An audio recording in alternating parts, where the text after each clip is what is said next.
Hello vinyl community, I'm back to do a recent vinyl finds, and this is all gonna be jazz release or jazz finds. I cut my hair, first time in 12 years I don't have long hair anymore. Look at that, did have a ponytail before, don't have it anymore.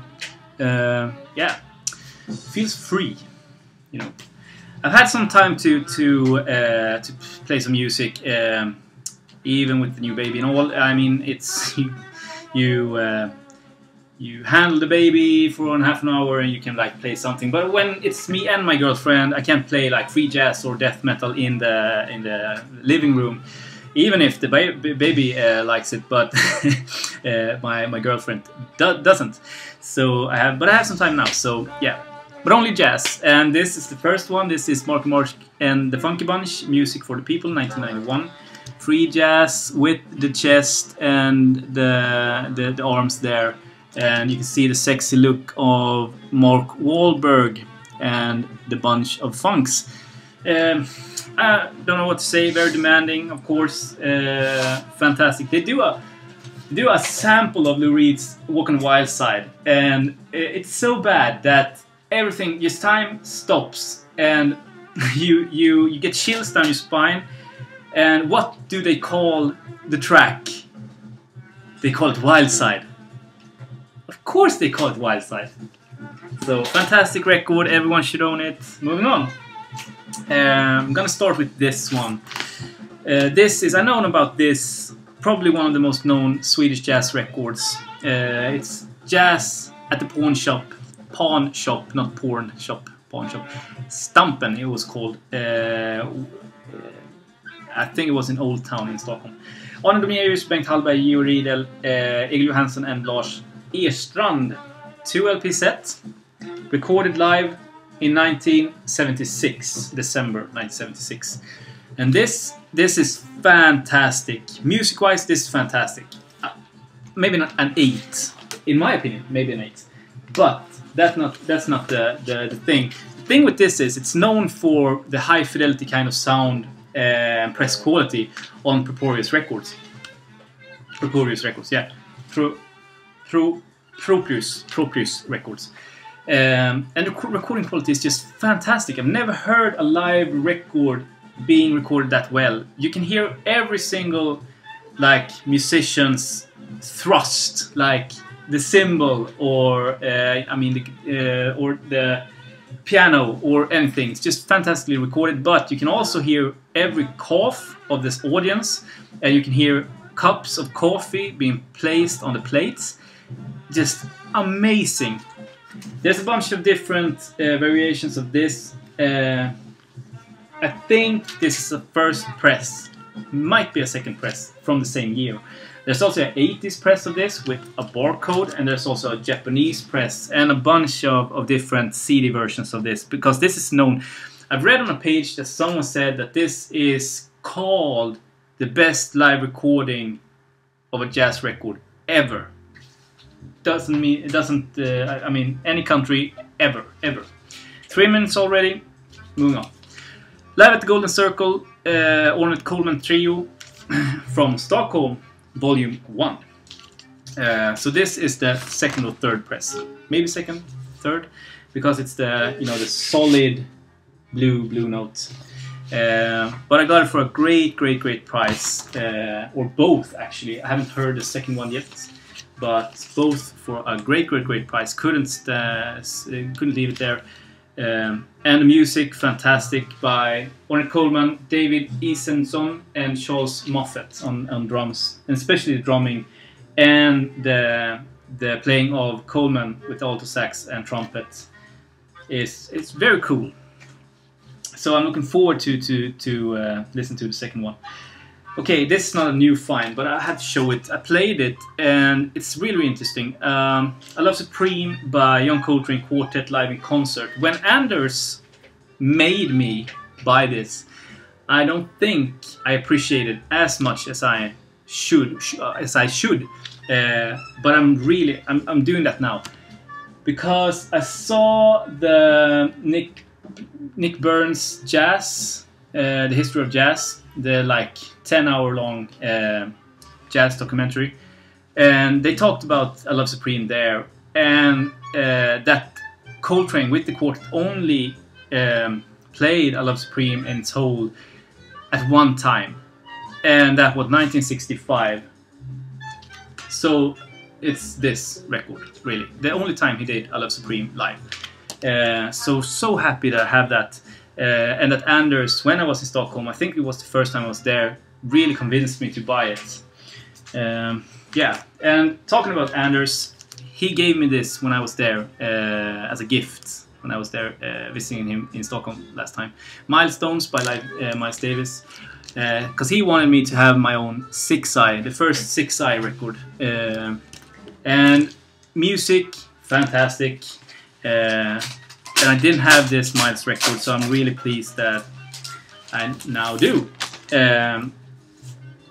And it's Cannibal Adderley, John Coltrane, Red Garland, and Paul Chambers and Phil Jones. So it's almost the kind of blue kind of lineup. Was this the one just before Kind of Blue? Maybe. So the really interesting thing here is this is a US press on Samson, not Columbia, Samson. And my guess is that Samson bought the rights to release Columbia, and they had the Columbia press, the records by Columbia. They had the Columbia label, and they had the Columbia covers. The thing they did was they just crossed over Columbia and put Samson, and then they crossed over Columbia every place. So you have Columbia there, you had Columbia here, and you had it here and here, and it just crossed it over. And it's so weird that they did that. It's just like there's no reason why they should have done that. Because if you're putting out this kind of known artist and known label at this time, I mean, everyone knows that it's a Columbia release. You can't just cross it over. If anyone has any information about why, please let me know. Really interesting. Thank you so much again, Anders. Plays great. I'm really, really happy. The Tatum Hampton Rich Trio on Pablo Records, 1955. So pretty early Rich record, I guess. Maybe, I don't know. 70s release. Yeah, great. It's traditional jazz. He plays good. Rich. That's why I've kept it. Radio Jazzgruppen, Frostrosor, Jan Johansson and Georg Riedel. This is the famous Jan Johansson and the Radio Jazz Group. 1969, somewhere along that line. And you have Igor Johansson, Georg Riedel, Bengt Hallberg, Rune Gustafsson, and you know the same studio posse that went with Jan Johansson. They made 4 of these like season Radio Jazzgruppen's season recordings: winter, summer, spring, autumn. This is the winter one, and the first one I have in that series. Really good. Also, and that was free in the free lot, and the Rich was also in the free lot. This was not free, but $4. Barnkammarmusik by Jan Johansson and Bengt-Olof Wallin was on that too. It's children's songs by Jan Johansson, really. That kind of feel. And fantastic. I thought that this was really, really good. And for that price, I mean, shit. $4 for a Jan Johansson record. 1965. $4. In good quality. I mean, it's a no-brainer.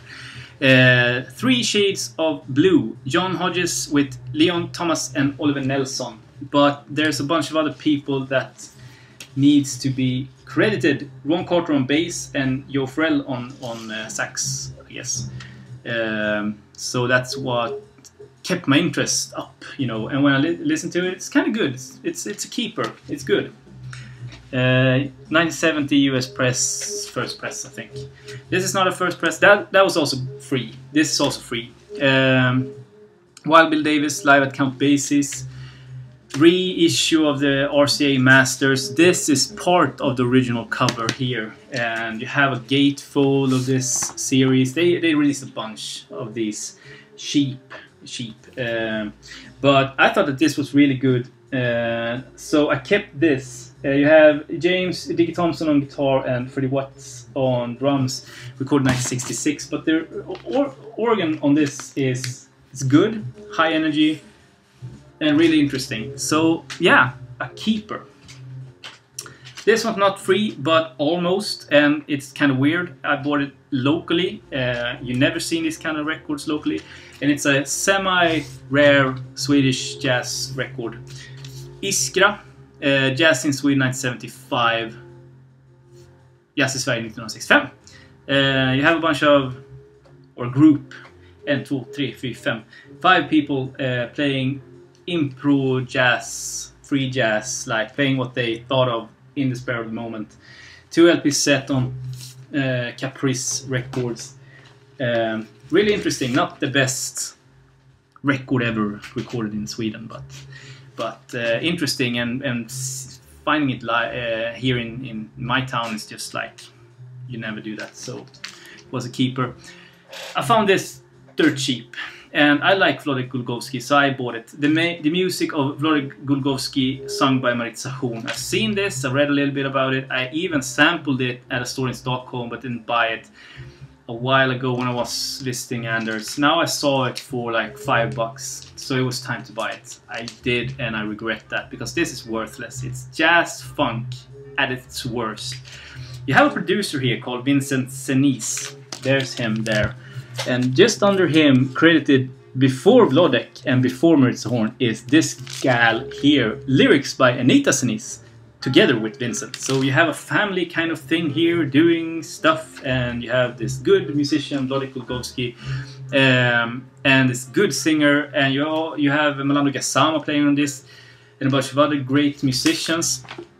So on paper, this should be good, but it's not. Absolutely not. Hasse Rosén, Jan Bergman, Melando Gassama, Henry Gustafsson, Gert Palmkrantz. Yeah, 1972. It's kind of weird because this is Liechtenstein press. I kid you not. It's a Liechtenstein press. But it's awful. Not recommended at all. I don't know what to do with it. 4 more to go. Press and Teddy. The Leslie Young and Teddy Wilson Quartet. Verve Collector's Classics. So a 70s issue of a 1956 release. This is Leslie Young at his oldest. Just in the end of his career. He drank himself to death just a year after this, maybe. I think this is the last, or among the last studio session works that he did. But I read about it, and it's a classic in the jazz, traditional jazz genre. And they said, I mean, I haven't listened so much on of Leslie Young, but they said that he's playing really good on this one, not as much before or after, because of the alcoholism that took his life. I thought that this was really good, even if I'm not a strong supporter of traditional jazz. I thought it was interesting. You also have Joe Jones and Gene Rami on this one on bass and drums. All of Me, they do a version of All of Me, really good. Starts off the entire record. I read online, just like a little story, I read online that there were a journalist going to Leslie Young's funeral with Billie Holiday. So the journalist went with Billie Holiday to the funeral. And in the car, Billie Holiday said that she was next. And she died 3 months after his funeral in 1956, 57 maybe. It's said that it's on Wikipedia, so I mean, I don't know if that's true. I thought it was a kind of scary story. Joe Savignul, 1971. I won this for a while, but I never saw a good clean copy for a good price until I went to Gothenburg. So now I have it. Good. In a Silent Way, do a version of In a Silent Way here. Almost better than Miles' version. And Miles Davis has written the liner notes, raving about the musicians and and Yost Avenue. You have Herbie Hancock, Woody Shaw, Miroslav Itost, Walter Booker, Joe Chambers, Billy Hart, and Jack Jeanette, among other.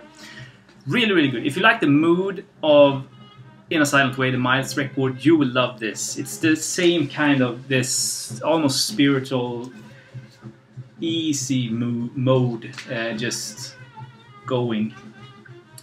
And this was also in the free lot. This was the most valuable one of the jazz records that I got. Gunther Hempel's Quintet Heart Plants on Saba. Free jazz record by Gunther Hempel, Manfred Schoff, Alexander von Schliepenbach, Bunchi Niebergal, and Pierre Cobo, something like that, on drums. I've listened to this maybe 3 times now, and it's really, really good, and it's growing on me every time. And I thought it was good the first time I heard it. It's pretty easy to get into. Also, I thought it would be somewhat of a really hard record to get into, but easy. Pretty easy to get into. So I mean, maybe a keeper, maybe a trade. I don't know. I'm not gonna sell it. So yeah, but glad I have it in the collection for now. Last one playing in the background is Swedish jazz, Swedish free jazz. Now it's Frippe time. Now's the Frippe time by Bengt Frippe Nordström. It's the guy with the saxophone here. Miljövårdsverket.